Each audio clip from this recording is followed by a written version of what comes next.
इन सब बातों पर से भी 4 साढ़े 4 वर्ष की धूल को साफ कर दिया।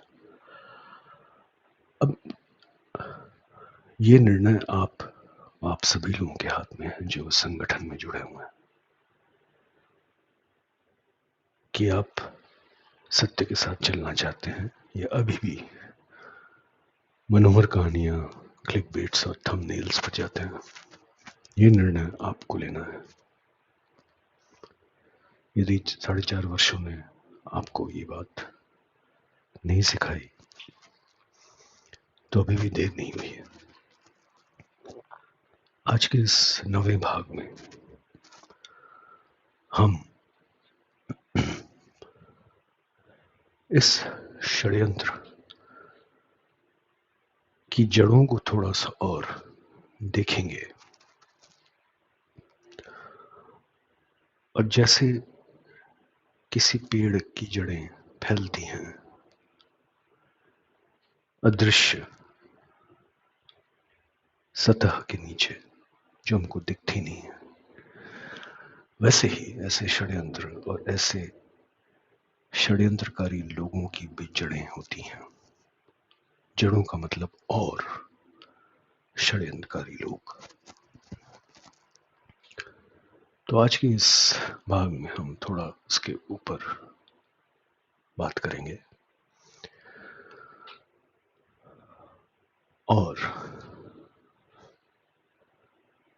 जो भी आप देखेंगे सुनेंगे अगले कुछ समय में, मैं आपको इस बात का आश्वासन देता हूं, उनमें कोई संयोग आप नहीं पाएंगे, क्योंकि जो बार बार घटता है वो संयोग नहीं होता। तो चलिए प्रारंभ करते हैं बिना किसी और विलंब के। और जब हम इन जड़ों को आपके सामने खोद कर दिखाएंगे तब आपको ये भी समझ में आएगा कि जो roses are red, violets are blue, वो जो गुलाब हैं और उनके रंग हैं,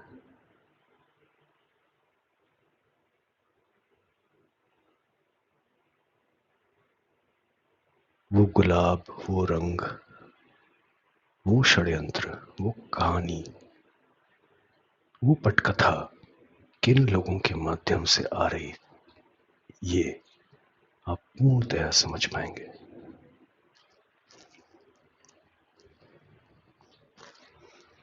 नो कोइंसिडेंसेस। प्रारंभ में आपको हम वहां ले जाएंगे जहां हमने कुछ सप्ताह पूर्व इस श्रृंखला का आभास किया था। और हम आपको लेके जाएंगे इस पोस्ट पे और इस चित्र पे, जो कि जून 7, 2018 का है।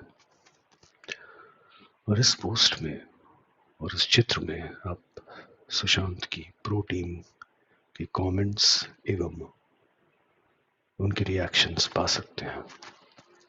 इंस्टाग्राम पे की गई ये पोस्ट इन महानुभाव द्वारा थी। इस चित्र में आप 5 लोग दिख रहे हैं। सुशांत सिंह राजपूत, मोइज खान यानी कि ये गौरी बाबा, वरुण बजाज और अरसलन गोनी। जब हमने ये श्रृंखला प्रारंभ की थी और जब इस चित्र की बात पहले भाग में की थी, उस समय मैंने ये कहा था आपसे कि ये चित्र बहुत महत्वपूर्ण है और हम इस पे वापस आएंगे। और आज वो समय आ गया कि हम इस पे वापस आए और यहां से आज के भाग की प्रारंभ कर रहे हैं। तो खान साहब ने ये पोस्ट किया।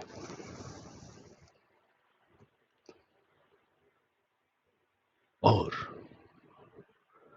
अब आपको लेके जाएंगे हम 15 जून 2020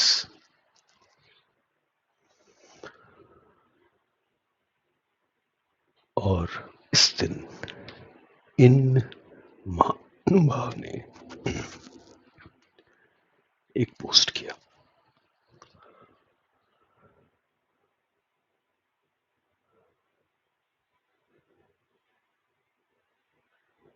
आप यहाँ पे इनकी शेर व शायरी देख सकते हैं।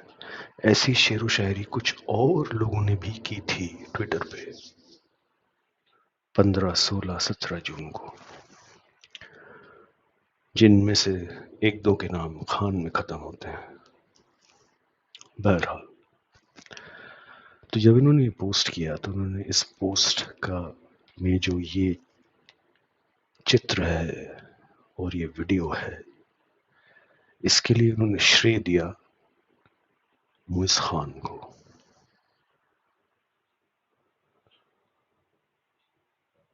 विडंबना ये है कि सुशांत के अनगिनत चित्रों और वीडियोस में से इस चित्र का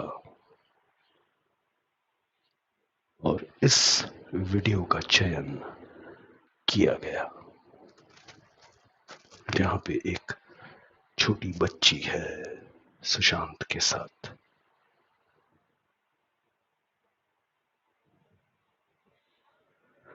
करने वाले कौन थे? ये कब? 15 जून 2020। तो आखिरकार हैं कौन ये? थोड़ी देर पहले आपने एक चित्र देखा जिसमें मैंने एक नाम लिया, अरसलन गोनी। ये अरसलन गोनी के भ्राता है अली गोनी। और कहने को ये टीवी पे काम करते हैं, बट दरअसल ये है कि स्प्लिट्सविला से आए हैं और एक आधा धारावाहिक किया है। स्प्लिट्सविला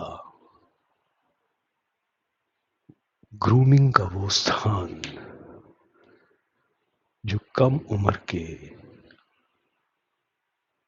लौंडे और लौंडियों को मुंबई के मनोरंजन जगत की काली गहराइयों के लिए तैयार करता है। इनके बहुत सारे फॉलोअर्स हैं इंस्टाग्राम पे, जहां से इनकी कमाई होती होगी, परंतु ये दरअसल करते क्या हैं? जुआ खेलते हैं, जिसको अंग्रेजी में पोकर बोलते हैं।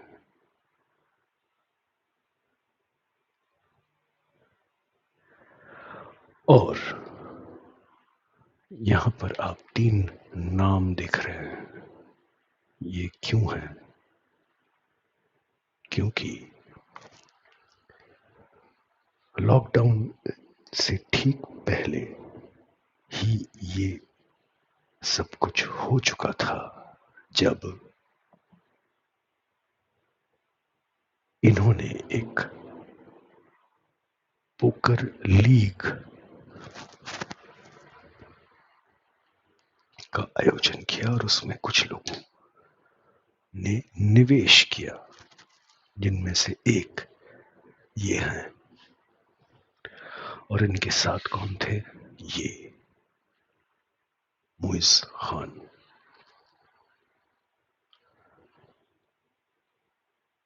तो यहां पर खान साहब जो 15 जून को बच्चे वाली फोटो लगा रहे थे,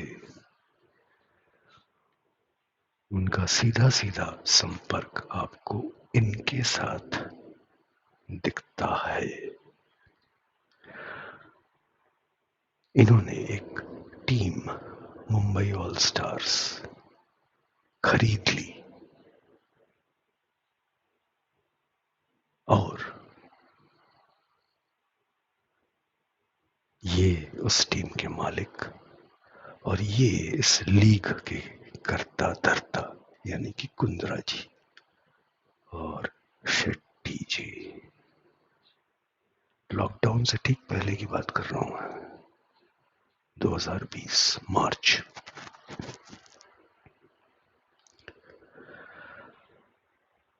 दो 2017 का चित्र है। इस चित्र में कुछ महत्वपूर्ण लोग हैं जिनमें से एक नहीं रहा, परंतु ये गोनी साहब के बड़े भाई अरसलन गोनी फिर से आपको नजर आएंगे। पॉक्सो वाली नजर आएंगी, अय्यर जी भी नजर आएंगी। And we are just getting started on her, okay. और मुइज खान साहब फिर से आपको नजर आएंगे, यानी कि सुशांत जिस समय 2017 में इनके साथ काम कर रहे थे, जिसके विषय में आप बहुत कुछ देखेंगे आगे, उस समय ये सारे लोग, ये चक्र सुशांत सिंह राजपूत के आसपास था। और भी उदाहरण है, मुश्ताक शेख, अरसलन गोनी, अय्यर जी, दिवंगत सुशांत सिंह राजपूत, पॉक्सो,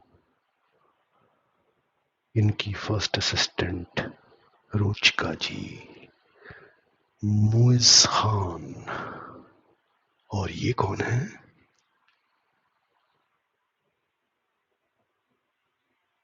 सीबीआई द्वारा अबेटमेंट टू सुसाइड में अक्विट किए जाने वाले जिया खान के केस में ये सब दिवंगत सुशांत के आसपास थे। ये भी 2017 का चित्र है।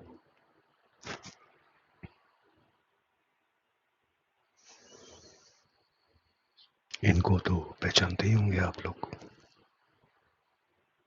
नहीं? इस शुभारंभ के बाद हम थोड़ा पीछे जाएंगे और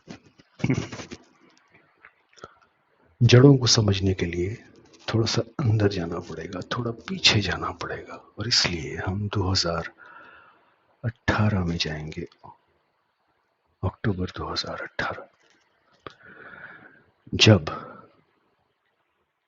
बहुत सारे लोगों के ऊपर मी टू के आरोप लगे। उनमें से एक सुशांत सिंह राजपूत भी थे।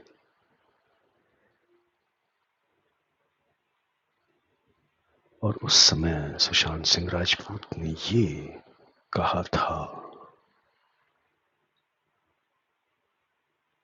कि लोग जिस चीज की बहुत आवश्यकता है, इस कैंपेन को अपने निजी लाभ के लिए प्रयोग कर रहे हैं। और उसके बाद उन्होंने इस औरत के साथ अपने चैट्स इत्यादि मीडिया में दिए।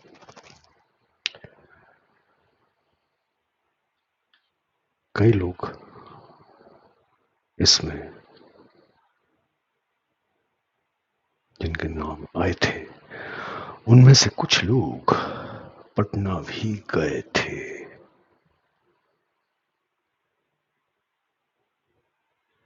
और सुशांत ने बार बार ये बोला कि in the midst of this curated, शब्दों पर ध्यान दीजिएगा, Sushant was a man of very measured words.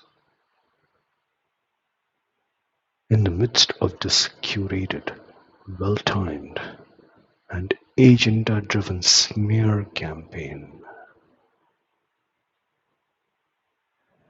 जिसके विषय में बाद में देवी जी ने बताया, कुछ समय बाद, उस समय नहीं, कुछ समय के बाद, जब हानिकारक चीजें बाहर आ चुकी थी, उसके काफी समय बाद इन्होंने बताया कि इसमें कुछ सच नहीं है। सुशांत ने यह भी कहा कि मीटू के लिए मैं खड़ा हूं, परंतु मैं ही इसकी स्ट्रेटेजिक कैजुअलिटी बन गया कि पैसे देकर इस प्रकार के समाचारों को बर्स्ट किया गया, यानी कि हर जगह फैलाया गया। जितनी मेहनत से मैंने जो कुछ बनाया अब तक, ये उसको हानि पहुंचाता है। मूवमेंट अच्छा है, उसने हमेशा ये कहा, मूवमेंट अच्छा है and I stand for it. परंतु उसका प्रयोग सुशांत सिंह राजपूत पे किया गया, और जिस देवी जी ने सुशांत पे ये आरोप लगाया और जिस फिल्म में वो काम कर रही थी इनके साथ और सुशांत के साथ, इन पे स्वयं कई आरोप लगे, इनके ऊपर स्वयं कई आरोप लगे, जिसकी उतनी बात नहीं हुई जितनी सुशांत के बारे में बात हुई। और ये वो बेसलाइन बनता है जहां से हम जड़ों की बात करना प्रारंभ किए। ये वो बेसलाइन बनता है जब हम उन जड़ों में घुसते हैं। कुछ माह पहले एक ये ट्वीट दिखा मुझे, तो मैंने इसको यहाँ डाल दिया। हालांकि ये जो भी इन्होंने कहा बहुत अच्छा कहा, सच कहा, कि कैसे इस फेक समाचार पे इन महिला ने इनके साथ अंतिम फिल्म में काम किया और इन्होंने इनको हायर किया इन आरोपों को, इन झूठे आरोपों को पूर्णतः सब जगह फैलाने के लिए। महत्वपूर्ण है, ये बहुत महत्वपूर्ण है, क्योंकि आगे आप जो भी देखेंगे वो आपको चौंकाएगा। और यहां पर हमारी कहानी आती है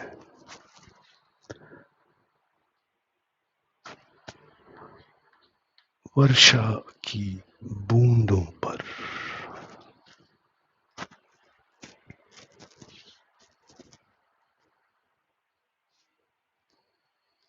और यहां से प्रारंभ होता है पहली जड़ का खेला।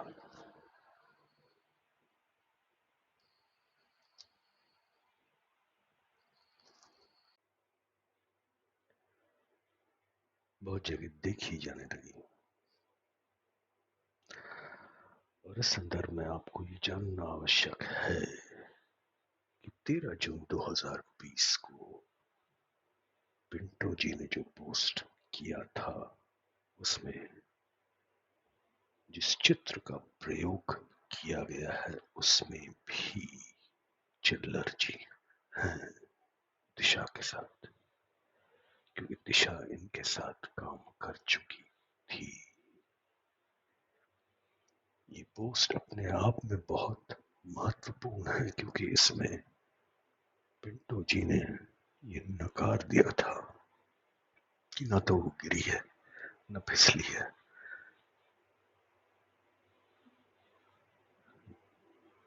ये अकस्मात मृत्यु नहीं है और सबको मलाड में एडजस्ट किया गया है, ये बोल के कि 4 लोग उसके मित्र वहां थे।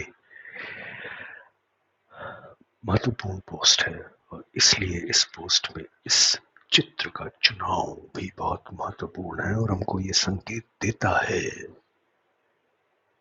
कि चिल्लर जी के आसपास कुछ है जो दोनों प्रकरणों में मायने रखता है। और इस बात की पुष्टि और होने लगती है जब समाचार आते हैं 2022 में कि 2021 से ही चिल्लर जी फाउंडर जी के साथ रह रही हैं, उनके विशेष मित्र होने के नाते।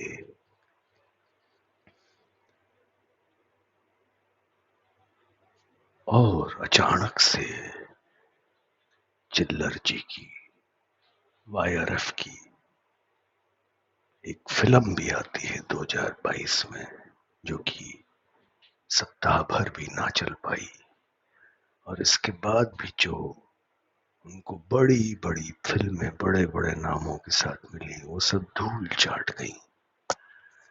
ये तो दिशा और सुशांत का कर्म बोल रहा है, परंतु चिल्लर जी महत्वपूर्ण बन जाती हैं इन कुछ कारणों की वजह से।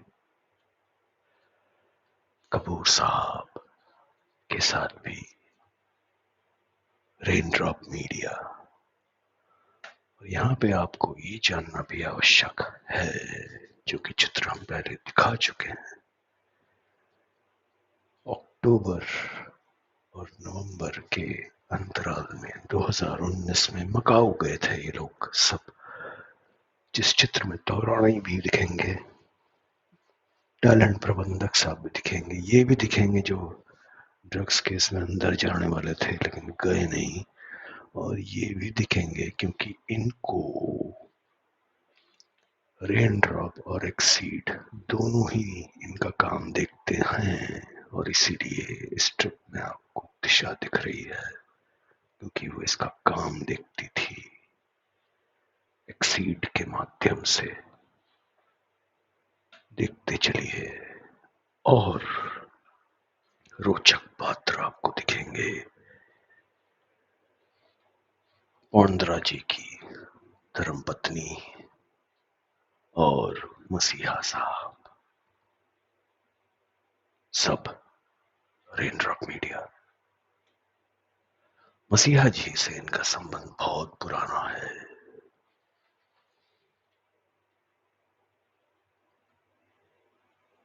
The messiah of migrants.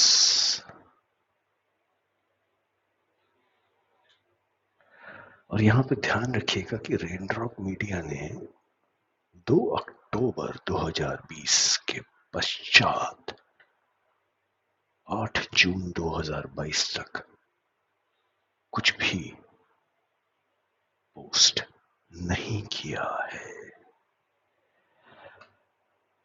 मसीहा जी की बात करें तो बात करते रहेंगे, और इसलिए आपको ये जानना आवश्यक है 8 जून 2020 को की गई ये पोस्ट एमवीए के मंत्री जी द्वारा, जिनमें आपको 4 पात्र दिख रहे हैं। ये पोस्ट और इसके साथ साथ जो लिखा गया है दोनों ही बहुत आवश्यक है। आप चाहे तो मराठी में पढ़ सकते हैं या उसका अंग्रेजी रूपांतर भी पढ़ सकते हैं। और इस पोस्ट के साथ साथ जो गाथा बहती है उसको हम कुछ संक्षेप में देखेंगे इस प्रकरण में, और अधिक संक्षेप में देखेंगे एक अलग प्रकरण में, क्योंकि ये उतना ही महत्वपूर्ण है जितनी और जो बातें हैं दिशा और सुशांत की मृत्यु के संदर्भ में।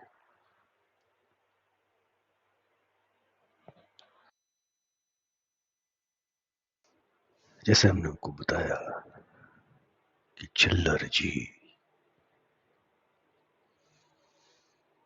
अचानक से बहुत प्रसिद्ध लोगों के साथ फिल्में करने लगी, और इनका उसी फिल्म में सबसे पहले आना जिसमें ये भी हैं, इसको विडंबनाओं में मत लीजिएगा। ये और ये जिनके साथ पिंटो जी ने दिशा का चित्र लगाया किसी कारण की वजह से, और ये दोनों अय्यर जी की रेनड्रॉप मीडिया द्वारा पीआर संचालित एक ही फिल्म में देखे गए।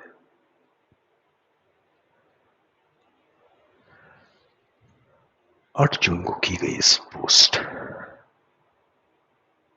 का महत्व केवल इस बात में नहीं है कि जो 4 महानुभाव आप देख पा रहे हैं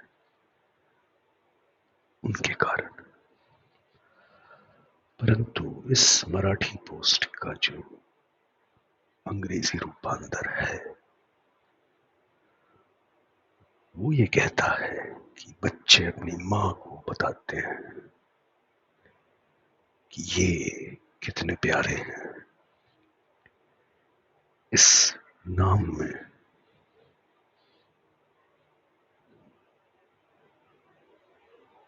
कितना बचपना है, ये शुद्धता उन बच्चों के हाव भाव, बात करने में और कर्मों में भी दिखता है इनके प्रति, और इनका भी वही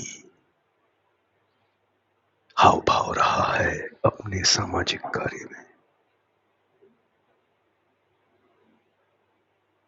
राजनीति इसके सामने गिर जाती है। जो महान कार्य ये कर रहे हैं उनको दिल से नमन है। 8 जून 2020। पोस्ट तो हो गई, परंतु इस पोस्ट के पीछे कुछ और गाथाएं हैं जो आपको जाननी चाहिए। ये पोस्ट दरअसल उस बैठक के बाद की गई जो कि 7 जून को हुई थी मातोश्री में। जब 7 जून की संध्या या देर संध्या को ये मुख्यमंत्री जी और उनके सुपुत्र और शेख साहब से मिले और जो जन कल्याण के कार्य ये कर रहे थे उसके विषय में इन्होंने बात की। परंतु ये मीटिंग आई क्यों? क्योंकि इनकी ही पार्टी के प्रवक्ता ने इनके ऊपर कुछ छींटाकशी की थी। क्या थी वो छींटाकशी? कि इनके अनुसार मसीहा जी जो हैं वो एक राजनैतिक पटकथा चला रहे हैं जिसके लेखक ये पार्टी है, और इसके पश्चात ये बैठक हुई मातोश्री में जून 7 की रात को।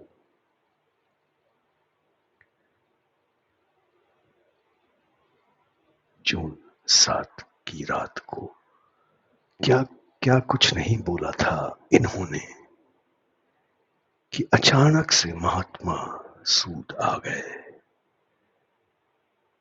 जो दूसरे राज्यों के लोग कोरोना के कारण और ट्रांसपोर्ट ना होने के कारण, आवागमन ना होने के कारण अपने घर नहीं जा पा रहे थे, उनकी सहायता करने लॉकडाउन में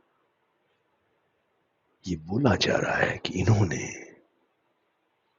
हजारों लोगों को मुंबई से दूसरे राज्यों में पहुंचाने में सहायता की, और राज्य महाराष्ट्र के महामुहिम गवर्नर साहब ने भी इसकी सराहना की, महात्मा सूद के इस काम की। ऐसा बोला राउत जी ने, और उसके पश्चात 7 जून की रात में ये बैठक मातोश्री में हुई जो दिवंगत दिशा सालियान की मृत्यु के कुछ घंटों पहले ये बैठक हुई। याद दिला दूं, ये वही एबीपी लाइव है, ये भी वही एबीपी लाइव है जिसने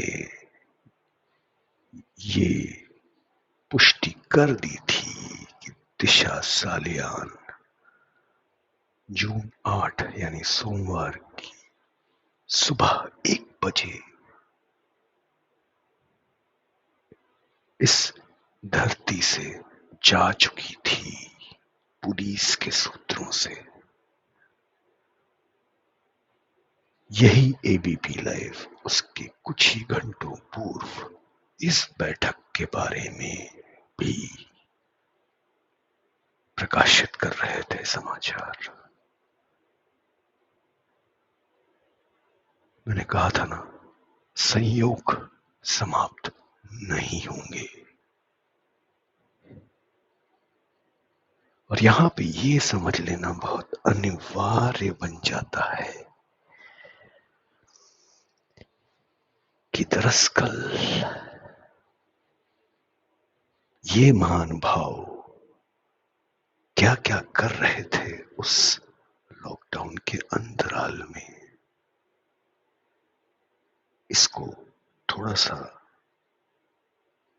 सा एक स्तर नीचे जाके समझ लेते हैं। इसके ऊपर एक अलग प्रसंग बनेगा, ये इतना महत्वपूर्ण है।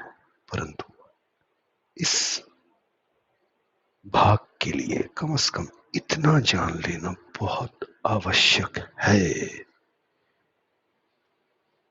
कि मसीहा जी किस प्रकार का जन कल्याण कर रहे थे उस समय और कैसे कर रहे थे।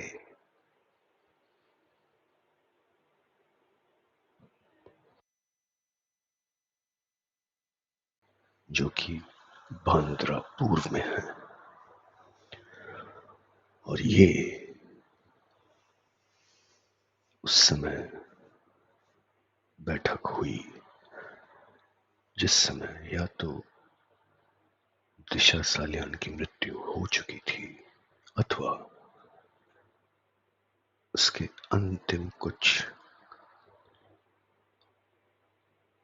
मिनट या घंटे इस पृथ्वी पर थे।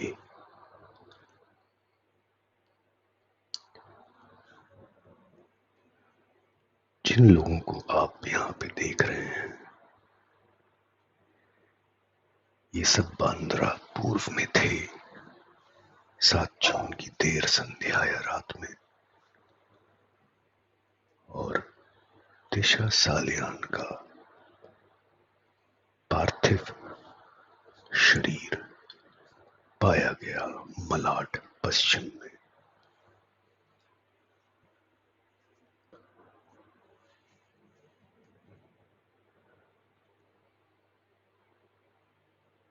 वापस जाते हैं सूद साहब की ओर।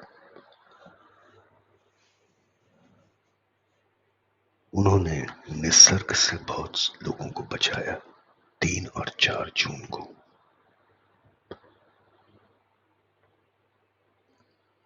और बहुत सारे लोग जो मुंबई से घर पहुंचने का प्रयत्न कर रहे थे, ऐसे बहुत सारे लोगों की सहायता की। यहां तक कि चार्टर्ड वायुयान भी मुहैया कराया।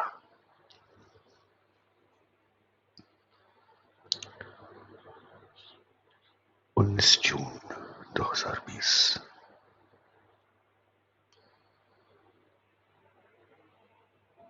4 जून 2020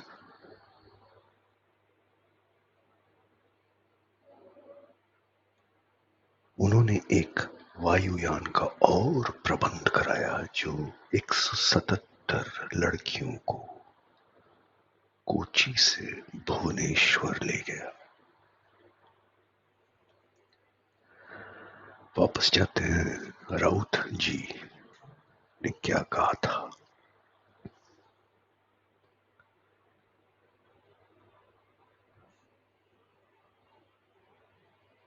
और मैं कोट करता हूं,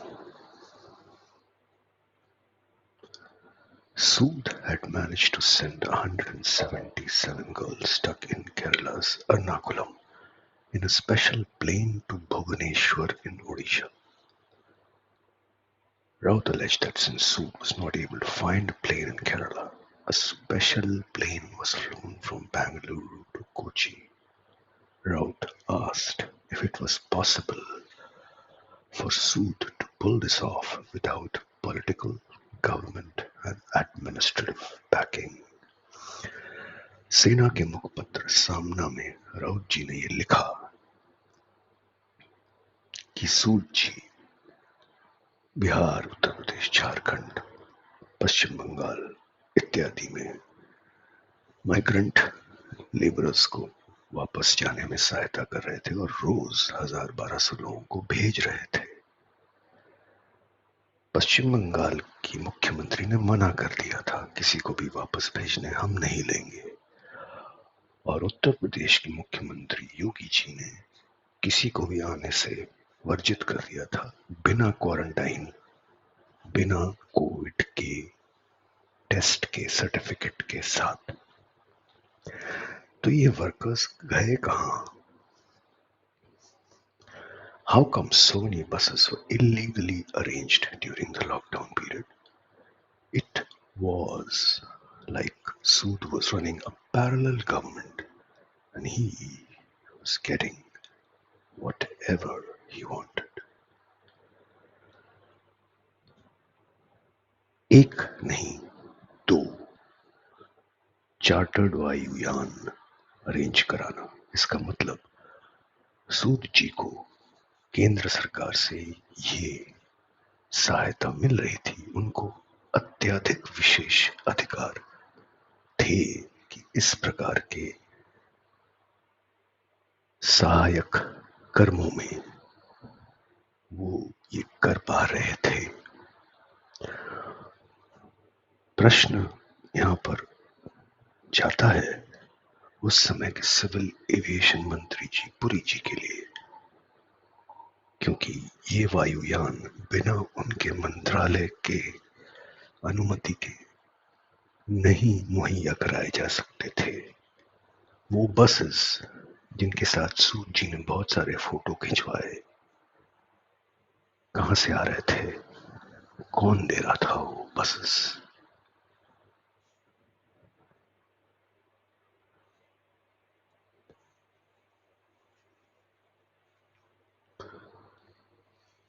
परंतु अगर हम सूद जी की ही बात करें तो इतने सारे जन कल्याण के कार्य वो कर रहे थे उस समय पे, चाहे वो निसर्ग हो, चाहे कोविड हो। परंतु ऐसा व्यक्ति, उसको सुशांत सिंह राजपूत से क्या दिक्कत हो सकती है? क्योंकि उन्होंने बार बार परस्पर लगातार जून, जुलाई, अगस्त, सितंबर और आगे तक 2020 में सदैव ये बात बोली कि लोग कुछ दिनों तक सुशांत की मृत्यु की बात करेंगे और उसके बाद भूल जाएंगे। ये जून 29, 2020 उन्होंने पोस्ट भी किया 14 जून 2020 को, जिसमें उन्होंने सुशांत को अपना भाई बताया।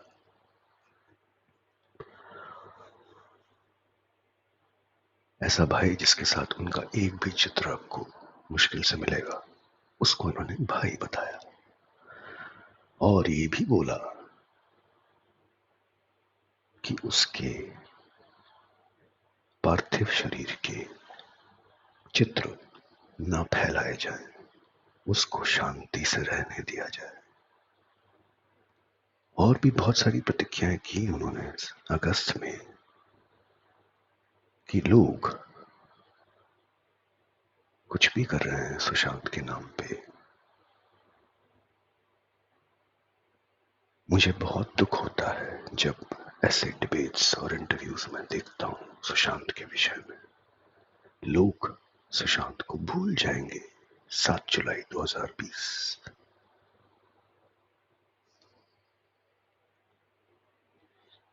सुशांत अगर जीवित होता तो वो हंसता कि क्या सर्कस चल रहा है उसके नाम पे। जो लोग सुशांत से कभी मिले भी नहीं वो आके उसके विषय में बात कर रहे हैं। और ये कितनी बार मिले थे, कितने चित्र हैं इनके सुशांत के साथ। सितंबर 21, 2020।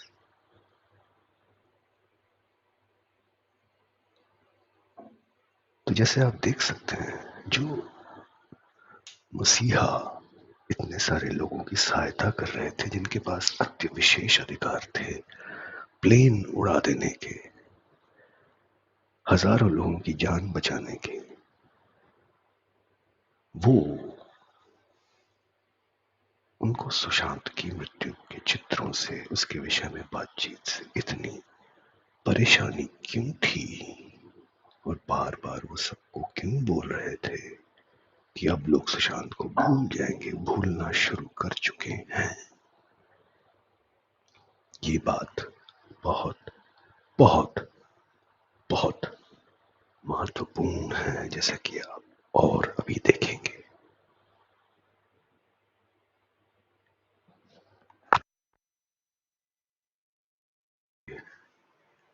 एक फर्जी मसीहा से एक और सामाजिक मसीहा की ओर। कुंद्रा या पौंड्रा, और इनके पीछे और इनके पूरे परिवार के पीछे की पीआर और मीडिया, रेनड्रॉप मीडिया के सौजन्य से होती है। जैसा कि आप देख सकते हैं,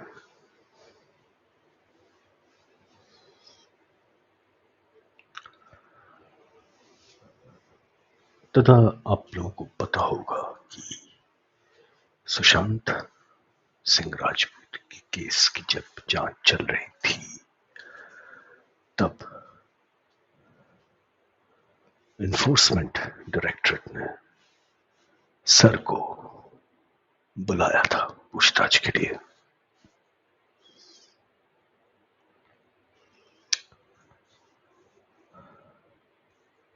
अर्थात कोई ऐसा फाइनेंशियल ट्रेल सुशांत के प्रसंग में सर तक जा मिला था, वरना इनको बुलाया नहीं गया होता, या किसी फोन कॉल या चैट में इनका नाम सुशांत के फोन कॉल या चैट्स में, या जिन लोगों से उसने बात की 8 से 13 जून के अंतराल में, उसमें सर कहीं न कहीं किसी न किसी ऐसी वार्तालाप अथवा सूचना के आदान प्रदान में इनका नाम आया होगा, अन्यथा इनको बुलाया नहीं गया होता।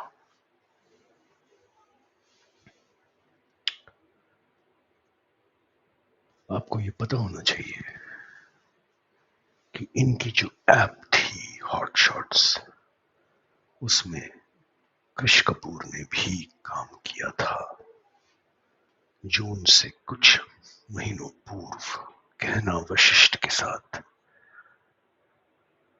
और ये 31 मई को दिवंगत हो चुके थे।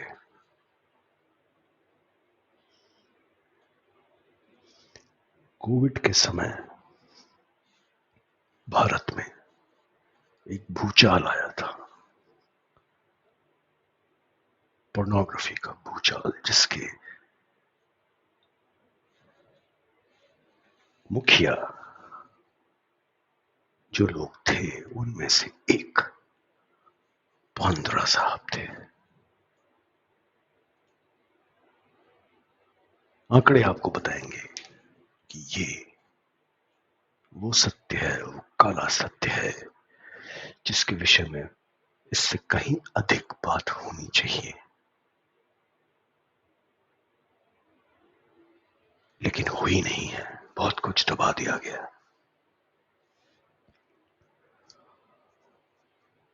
हॉट हिट और हॉट शॉट्स, ये दोनों ऐप, इनके पीछे जो लोग थे वो दोनों ही कुंद्रा साहब के लिए काम कर रहे थे। नाम अलग हैं, नाम अलग अलग हैं, परंतु जो पात्र हैं वो एक ही थे। जो प्रणाली अपनाई गई थी वो भी एक ही थी। और ये एप्स आपको ऐसा कंटेंट दे रहे थे जैसे कि लाइव कम्युनिकेशन। जो लोग सब्सक्रिप्शन ले रहे थे, जितने अधिक पैसे आप सब्सक्रिप्शन में देंगे उतने कम कपड़ों में आपको लोग दिखेंगे। ये इन एप्स का वादा था आपसे।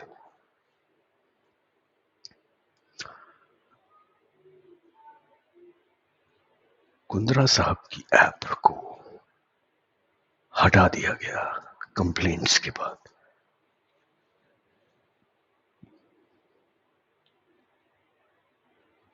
परंतु जो कंटेंट था वो नहीं हटा।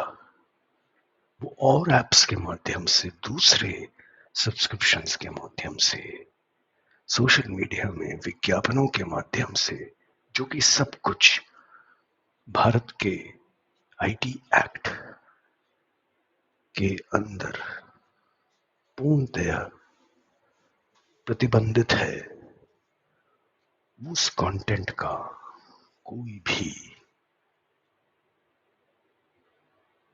रुकना ये नहीं हुआ।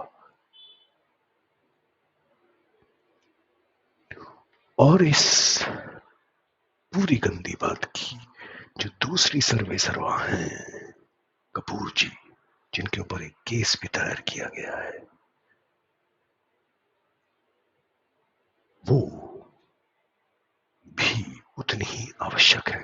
उनके बारे में हम बात करेंगे।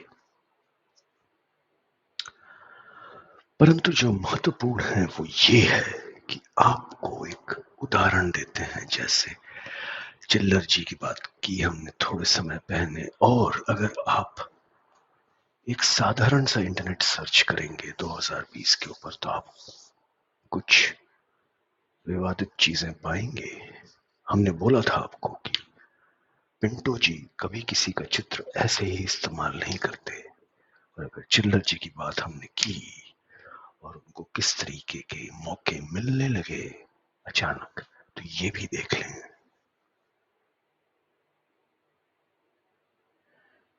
पिंटो ही जी की बात कर रहे हैं तो 19 जून का एक पोस्ट दिखाते हैं जो कि बहुत महत्वपूर्ण पोस्ट है, परंतु आज के प्रसंग के लिए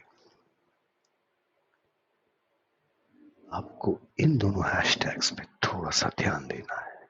hot hit 100 crore club. Hot hit और हॉट शॉट्स ऐप के बारे में अभी हमने बात की 2 मिनट पहले। आपने देखा दोनों के पीछे जो प्रणाली थी, जो लोग इसमें पूर्णतः लिप्त थे, वो सब एक थे। कुंद्रा जी की टीम,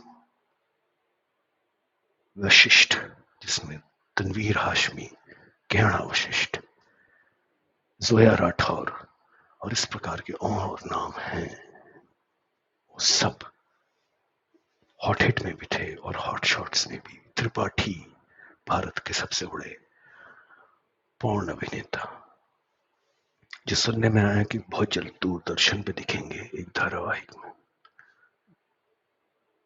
हर हर महादेव। तो ये पिंटो जी ने जून 19 को उनको ये जानकारी थी और उन्होंने ये लिख दिया था।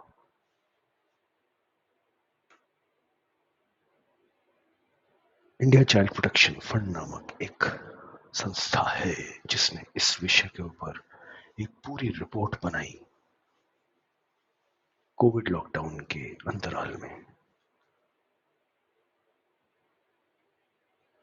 और उन्होंने इस रिपोर्ट में ये बताया डेटा पॉइंट्स के साथ, जिसमें ये पता लगता था कि लॉकडाउन से ठीक पहले और लॉकडाउन के अंतराल में बच्चों से जुड़ी हुई पोर्नोग्राफी या CSAM जिसको बोलते हैं, उसका उसकी मांग और मांग से भी अधिक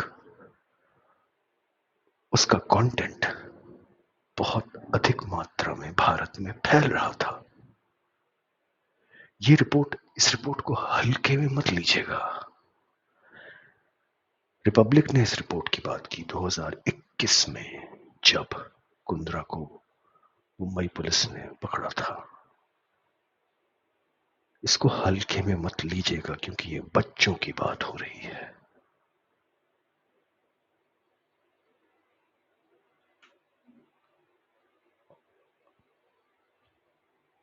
और ये भी आपको जान लेना चाहिए कि 1098 नामक लाइन पे, चाइल्ड लाइन पे, लॉकडाउन के पहले 11 दिन में 92,000 SOS कॉल्स आई थी। एक नहीं, दो नहीं, 92,000। मानो ऐसा प्रतीत हो रहा है कि कुछ लोगों को लॉकडाउन के पहले ही अपने सारे रणनीति, प्लानिंग इत्यादि सब कुछ पता थी कि कैसे हमें बच्चों को पकड़ के उनका शोषण करना है और इस कंटेंट को ऑनलाइन डालना है। हल्के में मत लीजिएगा इस बात को। ये रिपोर्ट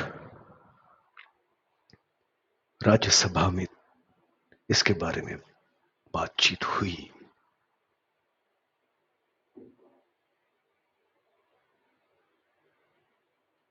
परंतु आज तक इसके पीछे के जो पात्र हैं, जो बड़े बड़े नाम हैं, आज तक सब झूठे सांडों की तरह बाहर घूम रहे हैं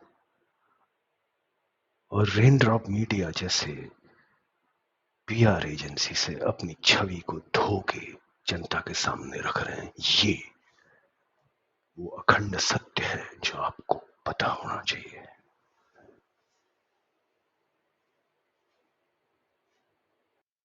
बच्चों से जुड़े हुए NGOs या चैरिटीज, विशेष रूप से वो बच्चे जिनके माता पिता या परिवार में कोई नहीं है, उनकी तरफ सदैव से, वर्षों से विशेष रुझान रहा है। इसके बहुत उदाहरण हैं। आपको एक दो उदाहरण हम आज उदाहरण हैं। ये वर्षों से चल रहा है।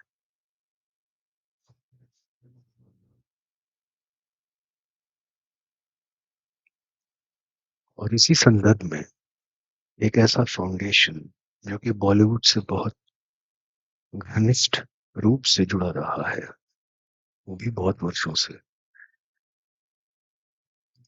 इस इस एक फाउंडेशन से बॉलीवुड के बहुत प्रकार के लोग, बड़े बड़े नाम और कुछ उतने बड़े भी नहीं, ऐसे भी नाम और बात बॉलीवुड से इस फाउंडेशन से जुड़ते रहे हैं। और इसलिए यहाँ पर भी आप देखेंगे कि जो रुझान है, जो विशेष रुझान रहा है, वो इस ओर रहा है कि कैसे धनराशि को धनराशि को एकत्र किया जाए, raising of resources, funds, charity, जिससे कि इन बच्चों का,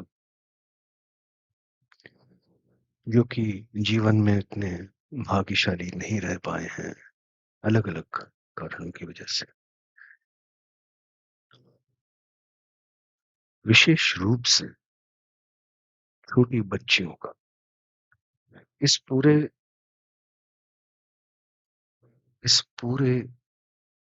प्रकरण में इस फाउंडेशन का नाम, और बॉलीवुड की, जैसे मैंने बोला, कई लोगों का नाम परस्पर बहुत वर्षों से जुड़ता रहा है।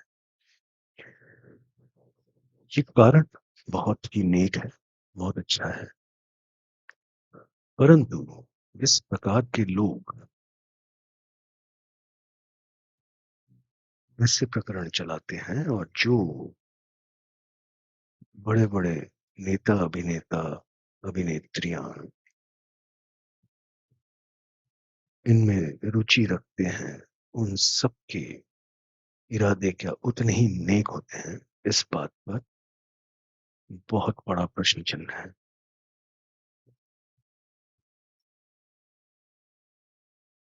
इनके पतिदेव की तरफ अगर वापस जाएँ, तो आपको ये पता न होना चाहिए, जो ऐप इन्होंने बनाया था हॉटशॉट्स और दूसरा जो था हॉटपिक जिसके विषय में हमने बात की कुछ समय पहले। हॉटपिक की तो अपनी पूरी वेबसाइट थी, जो कि जून के शेष भाग में और जुलाई 2020 के प्रारंभ में पूर्णतः पब्लिक डोमेन में चल रही थी। हॉटेड मूवीज की पूरी वेबसाइट चल रही थी खुले में और उस पे न सिर्फ न सिर्फ गंदे वीडियोस परंतु पूर्णतः नकली और अश्लील कंटेंट चलाया जाता था। अब आपको ये पता होना चाहिए कि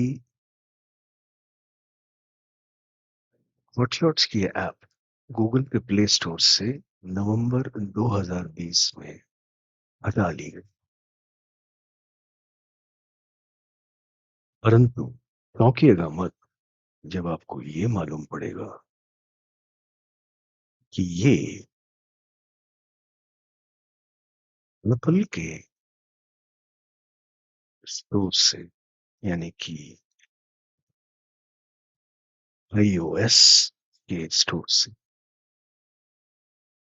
जून 2020 में ही हटा ली गई और अभी जून 2020 को ये ऐप एप्पल के प्ले स्टोर से हट चुका था। और इसका तात्पर्य ये है कि पूरे कोविड के अंतराल में और उसके पूर्व इन्होंने जो भी कंटेंट इस ऐप पे डाला था उसको और पूरी ऐप को हटा लेना चाहिए एप्पल स्टोर से। इस बात की जानकारी कुंद्रा साहब और उनके साथ काम करने वाले लोगों को बहुत पहले ही प्राप्त हो चुकी थी। ध्यान में रहे कि ये दरअसल जेल जुलाई 2021 के शेष भाग में गए थे। हम उससे 1 वर्ष से भी पहले की बात कर रहे हैं। 6 जून 2020 को दिशा की मृत्यु के 1 दिन पूर्व और सुशांत की मृत्यु के 1 सप्ताह पूर्व एप्पल के प्ले स्टोर से ये ऐप हटा ली गई थी। अर्थात जानकारी इनके पास थी। इनको ये ऐप हटा लेनी चाहिए, नहीं तो कुछ अनर्थ हो सकता है। ये दिक्कत में आ सकते हैं और आपको ये भी पता होना चाहिए 6 जून को वज़े साहब वापस आए थे क्राइम ब्रांच में और उसके पश्चात जो हुआ, क्या इसकी भी कोई जानकारी यानी कि 6 जून से लेकर 14 जून के अंतराल में जो कुछ भी घटा, क्या इसकी भी जानकारी पहले से ही हॉटशॉट्स और हॉटहिट के पीछे बैठे हुए लोगों को था और इसलिए ये कदम उठाया गया?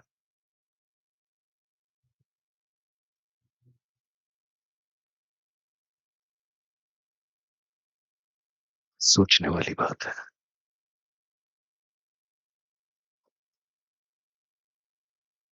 अब आपको ले चलते हैं 2024 में,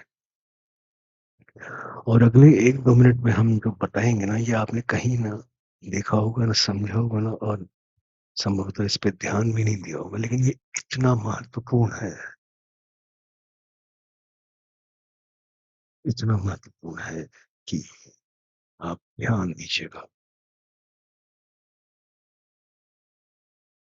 दिसंबर 2024 में चलते हैं, जब कुंद्रा साहब ने एएनआई को एक पूरा इंटरव्यू दिया। ये आज से कुछ 5 महीने पूर्व की बात है, और उन्होंने इस इंटरव्यू में अपने पूर्णतः पाक साफ होने के दावे किए, जैसे कि वो करते आए हैं। हैशटैग्स पे ध्यान दीजिएगा इस इंटरव्यू के। पोर्नोग्राफी केस, पॉर्न, ईडी की raids, crypto currency, Shilpa Shetty, CBI, Gehana अवशिष्ट।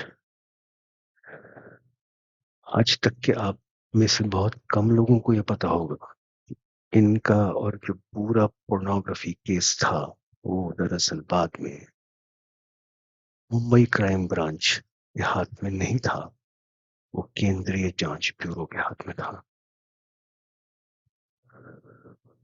और इसलिए 17 दिसंबर को ये लाइव इंटरव्यू एएनआई को देने का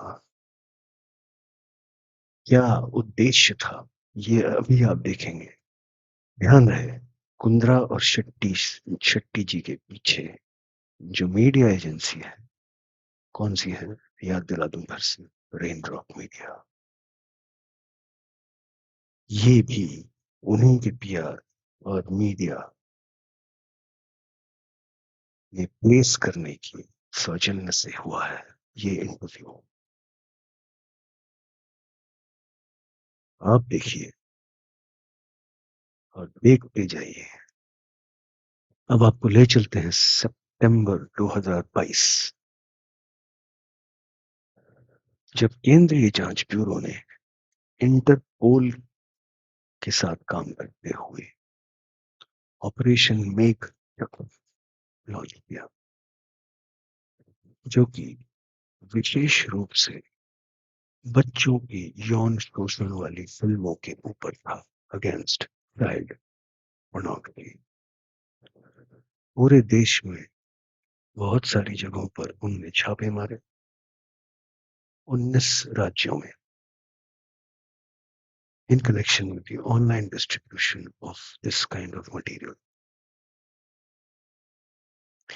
यहाँ पे आपको ये भी देखना आवश्यक है कि 2021 में महाराष्ट्र में 213 एफआईआर्स रजिस्टर हुई थी, 20 से लेके 21 के अंतराल।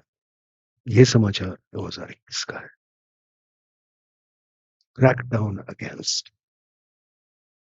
Child pornography.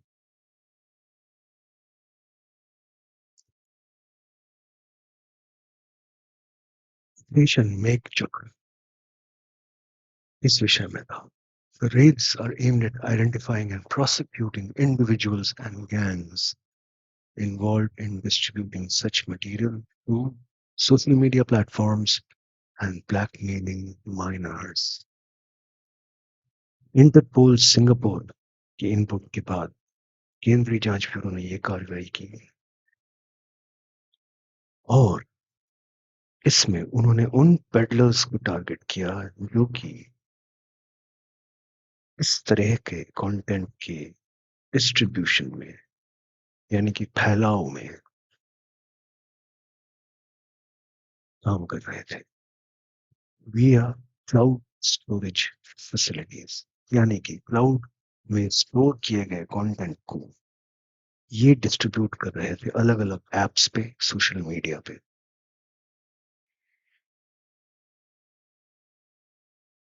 यहाँ पर आपको ये भी जान लेना आवश्यक है कि सर के केस में जो पैसे का लेन-देन चल रहा था इनके इस नीली फ़िल्मों के धंधे में, उसमें सिंगापुर से पैसे की एक ट्रेल उत्तर प्रदेश तक पहुँची थी। और भी इसमें जानकारी है,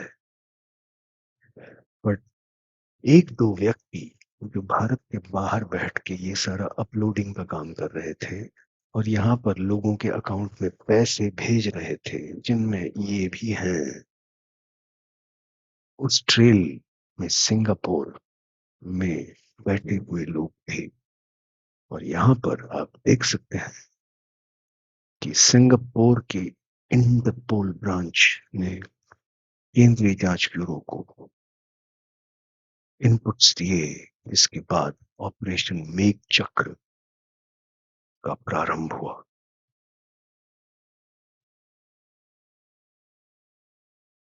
और इसलिए ये भी जान लेना आवश्यक है,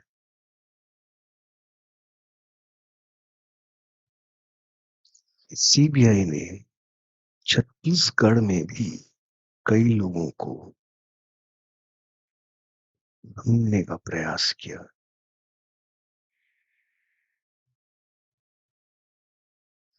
और एक दो लोग ऐसे मिले जो कि एक राजनीतिक पार्टी से संबंध रखते थे, जो इस काम में लिप्त थे, सीएसएएम के काम में लिप्त थे।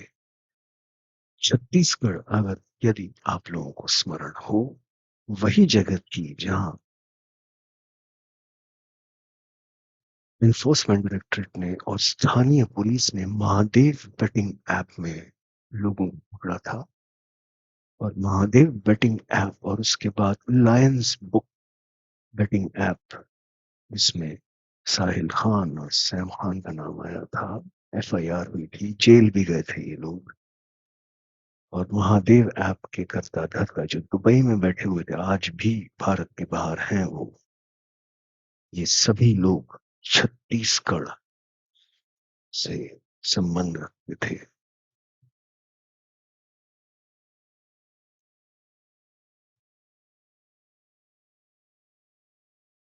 इसलिए ये जान लेना बहुत आवश्यक है।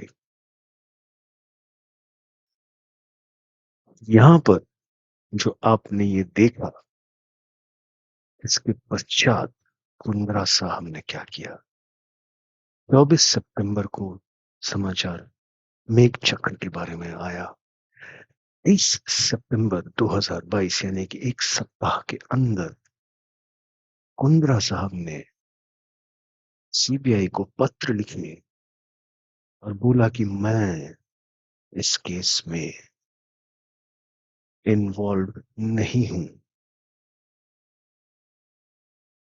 उन्होंने बाकायदा अपने पत्र को ट्विटर पे डाला, सीबीआई को अप्रोच किया और बोला कि आप की जांच में प्लीज ये बाहर निकालें, आप जांच करें और बाहर निकालें, क्योंकि मैं मासूम हूं।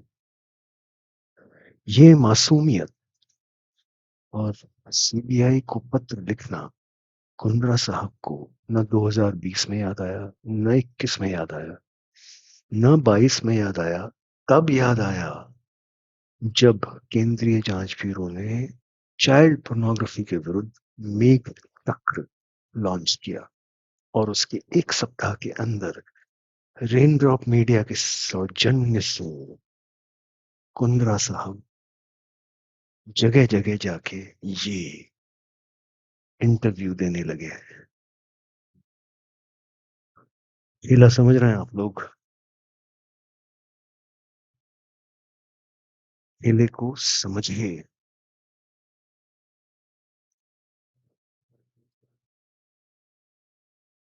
खेल को समझिए। और आज से 5 माह पूर्व एनफोर्समेंट डायरेक्टरेट ने इनको ही और इनकी धर्मपत्नी को भी समन किया। चार्जशीट भी लगाई गई, रेड्स भी हुई। इन पे तो money laundering case type pornography investigation. यहाँ पे एक बात आप लोग बिल्कुल स्पष्ट समझ गए होंगे, और अगर नहीं समझे हैं तो फिर से बता देता हूँ। पोर्नोग्राफी का पूरा केस, इंक्लूडिंग मेन चक्र, जो कि स्पेसिफिकली चाइल्ड सेक्सुअल अब्यूज के ऊपर केंद्रित था, जिसमें इंटरपोल और सिंगापुर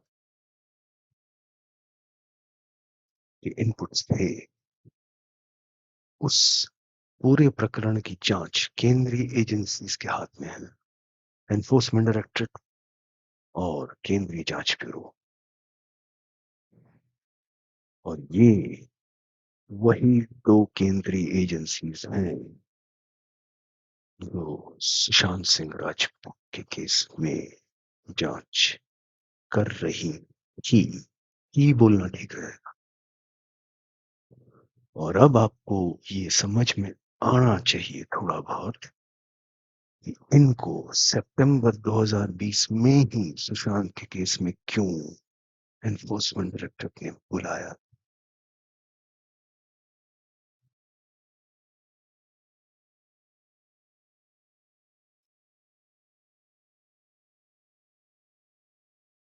ये है कुंद्रा साहब का खेला। इसमें और बहुत जानकारी है, विस्तृत जानकारी है। आज हमने आपको कुछ परतें खोल के दिखाई कि कैसे कुंद्रा उनकी धर्मपत्नी रेन ड्रॉप मीडिया की सहायता से एक छवि बना रहे हैं, ठीक वैसे ही जैसे सूद मसीहा सूद बना रहे थे, ये चिल्लर जी। अभी तक हमने तीन प्रधान पात्रों की बात की, चिल्लर, सूद, कुंद्रा। और तीनों में जब हम थोड़ा सा अंदर गए तो आपको ये स्पष्ट रूप से समझ में आ गया होगा कि मीडिया और पीआर इन लोगों के साथ मिलके जो दिखाते हैं, जो टूल किट चलाते हैं, वो सत्य से कितना कोसों दूर होता है, और इनके काले चिट्ठों को और धंधों को छुपाने का कितना बड़ा प्रयास होता है। और ये भरपूर मात्रा में हर दिन रोज चलते आ रहा है।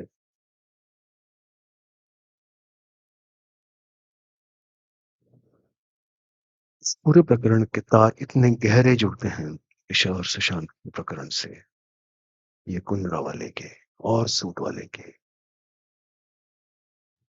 इसके ऊपर जो और विस्तार है उसको हम एक अलग श्रृंखला में आपके सामने रखेंगे। लेकिन मैं आशा करता हूँ कि पिछले 1-1.5 घंटे में आपने जो भी देखा सुना, जो भी जानकारी और फैक्ट पॉइंट्स हमने आपके सामने रखे, उससे आपको इतना समझ में आ गया होगा कि ये खेल बहुत ही काला है, और इसको छुपाने का और ढकने का प्रबंध और प्रयत्न बड़े बड़े लोग, नेताओं के साथ और प्रशासन के साथ मिलकर क्यों कर रहे हैं, ये आपको समझ में आ गया होगा। और पीआर और मीडिया का क्या योगदान रहा है इसमें, ये सब लोग मिल के हमें मूर्ख बना रहे हैं, छुपा रहे हैं चीजें, दिखा रहे हैं कुछ और, है कुछ और। अगले भाग में शीघ्र मिलेंगे, तब तक के लिए जय शिव शंकर।